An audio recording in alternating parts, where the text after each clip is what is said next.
Hi, I'm E.D. Lewis and welcome back to my channel, and this is episode 6 of my Phantom of the Opera series.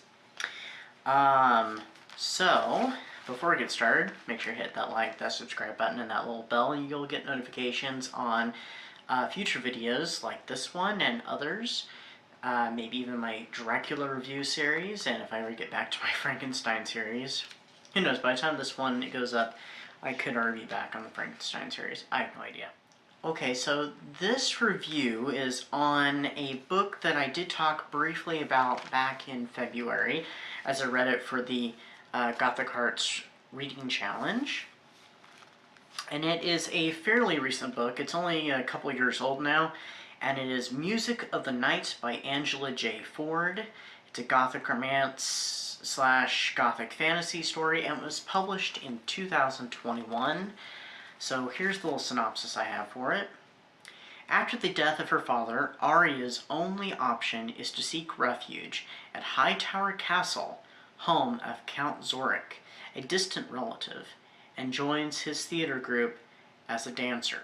She longs to restore her old life by learning to sing as well as uncover the mysteries of Hightower and its magic. She sees a light in the distant Forbidden Tower and is drawn to it, discovering Uriah, a mysterious musician with a cloth mask covering one eye.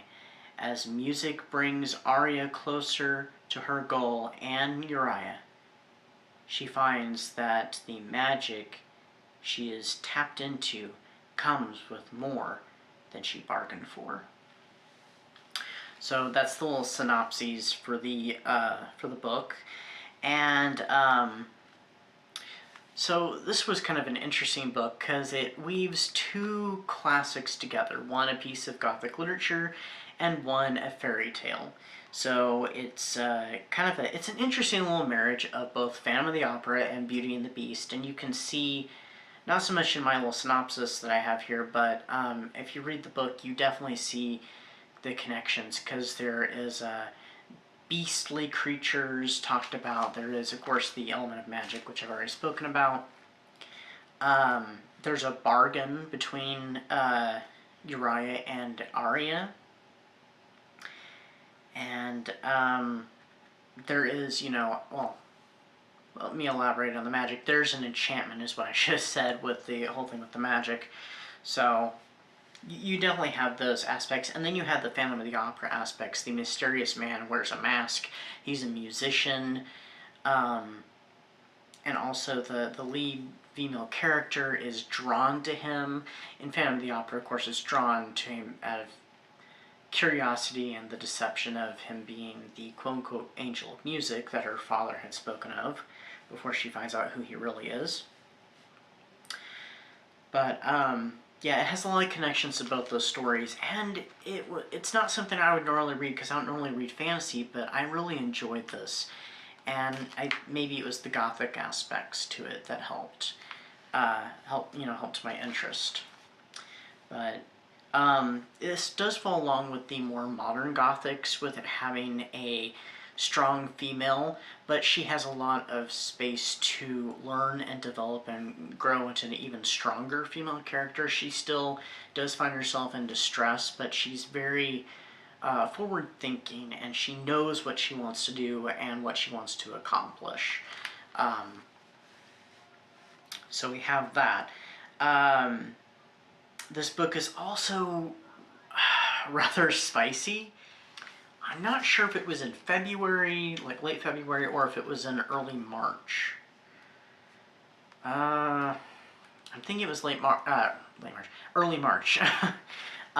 We have a live, and it was with our host, Regina at Regina's Haunted Library, and us three co-hosts, Aphrodite Lee, author D.L. Tillery, the Mistress of Horror, and myself, and we talked about the books that we read for the challenge, and three of us had read this book, and if you saw that, you saw Regina had pulled out her fan, and she was fanning herself because this book got really spicy, and it got spicy fairly quickly. I mean, not at the very beginning, but I'm thinking maybe it was about halfway through or so, and once the spiciness hit, it hit with a fire.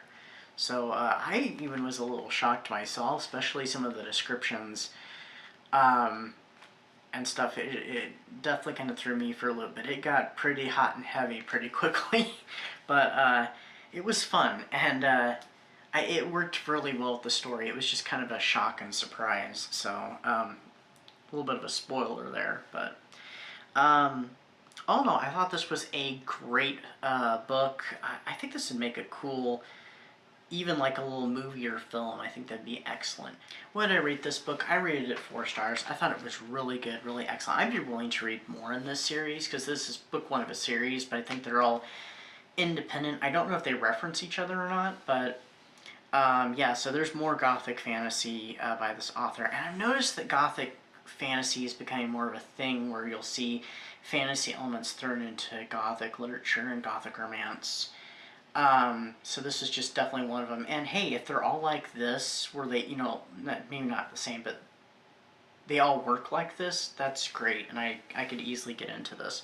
So, but anyway, that is my review for this book. I hope you enjoyed it, and I hope to see you next time. I'm not sure what came before this video, what's coming after. I'm kind of filming ahead of time, and I'm going to put it out whenever it works. So probably July is probably when you're seeing this. So stay safe, stay spooky, and until next time,